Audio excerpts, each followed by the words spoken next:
अगर हम चांद पर चले जाए तो हमें क्या क्या देखने को मिलेगा? तो चलिए दोस्तों, हम आपको ले चलते हैं चंदा मामा के सफर पर।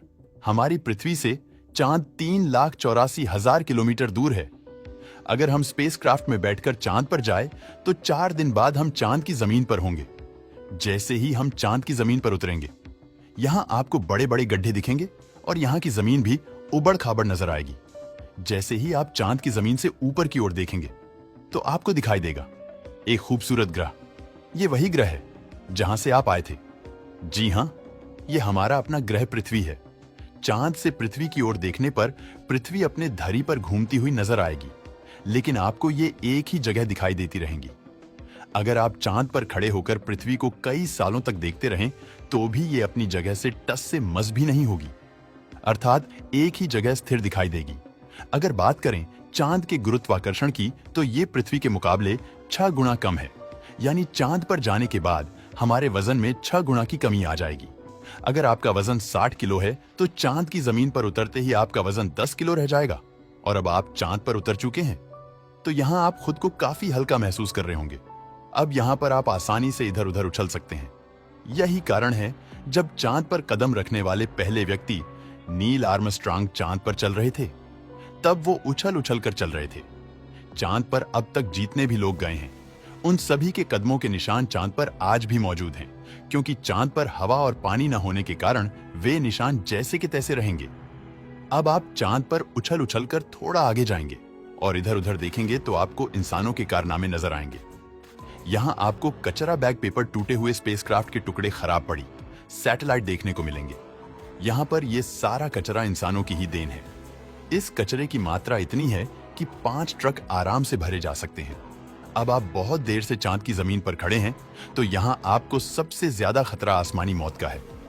जी हाँ, आसमान से आने वाली मौत। जैसा कि आप सभी जानते हैं, चांद पर खुद का कोई वायुमंडल मौजूद नहीं है। वायुमंडल की कमी के कारण यहाँ पर रहने वाले लोगों के लिए आसमान से आने वाले उल्का पिंडों का डर हमेशा बना रहता है। यानी आप चांद पर खड़े हैं और पता नहीं कब कोई बड़ा पत्थर आसमान से आकर आपको मौत का शिकार बना देगा। इन पत्थरों के गिरने के कारण ही चांद पर बड़े बड़े गड्ढे दिखाई देते हैं। जब भी हम पृथ्वी से चांद की तरफ देखते हैं तो हमें चांद पर काले काले धब्बे दिखाई देते हैं। असल में वो कोई धब्बे नहीं, बल्कि गहरे गड्ढे हैं, और ये इतने गहरे हैं कि यहाँ सूरज की रोशनी भी नहीं पहुंच पाती। इसलिए ये हमें काले धब्बे दिखाई देते हैं। जब हम पृथ्वी से आसमान की तरफ देखते हैं तो हमें आसमान नीला दिखाई देता है, लेकिन अब आप चांद से आसमान की ओर देखिए, यहां से आपको आसमान काला दिखाई देगा। यानी जब भी आप चांद से आसमान की ओर देखोगे तो आपको लगेगा कि आप भयंकर डरावने काले आसमान की दुनिया में आ गए हैं। अब आप बहुत देर से चांद पर खड़े हैं और यहाँ आपको देखने के लिए कुछ नहीं बचा, और अब आप यहाँ बोरिंग सा फील कर रहे हैं। तो रुकिए, भला हम आपको चांद पर बोर कैसे होने देंगे। अब आप अपना मोबाइल निकालिए और इंटरनेट का मजा लीजिए। और हाँ, हम मजाक नहीं कर रहे। अमेरिकी अंतरिक्ष एजेंसी नासा ने चांद पर वाईफाई की सुविधा उपलब्ध करवा के अपने नाम एक वर्ल्ड रिकॉर्ड बना लिया है चांद का। ये वाईफाई 19 Mbps तक की स्पीड देता है।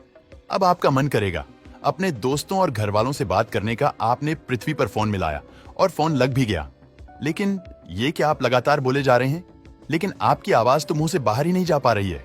जी हाँ, ये सच है, क्योंकि चांद पर वायुमंडल ही नहीं है, इसलिए यहाँ पर आवाज का मूवमेंट सामान्य रूप से संभव नहीं है। लेकिन चंद्रमा पर जाने वाले एस्ट्रोनॉट प्रेशराइज्ड स्पेस सूट पहनकर जाते हैं। इस सूट में ऑक्सीजन और नाइट्रोजन भरकर कृत्रिम रूप से वायुमंडलीय दबाव बनाया जाता है, और इस तरह के स्पेस सूट में एक माइक्रोफोन भी लगा रहता है, जिसकी सहायता से एस्ट्रोनॉट किसी से भी बात कर सकते हैं। चांद पर सफर करने के लिए आपको यहाँ के दिन और रात के बारे में अच्छे से जानना आवश्यक है। चांद पृथ्वी का एक चक्कर लगाने में 27.3 दिन का समय लेता है, और इसे खुद के धरी पर चक्कर लगाने में भी इतना ही समय लग जाता है। इसी कारण हमें पृथ्वी से चांद का एक ही हिस्सा दिखाई देता है, दूसरा हिस्सा हमेशा छिपा रहता है। चांद का एक दिन करीब 14 दिन का होता है, और रात भी इतनी ही लंबी होती है। इसी कारण चांद पर मौजूद सभी वस्तुओं पर दिन और रात का बहुत गहरा प्रभाव पड़ता है। चांद पर रात बहुत ठंडी होती है।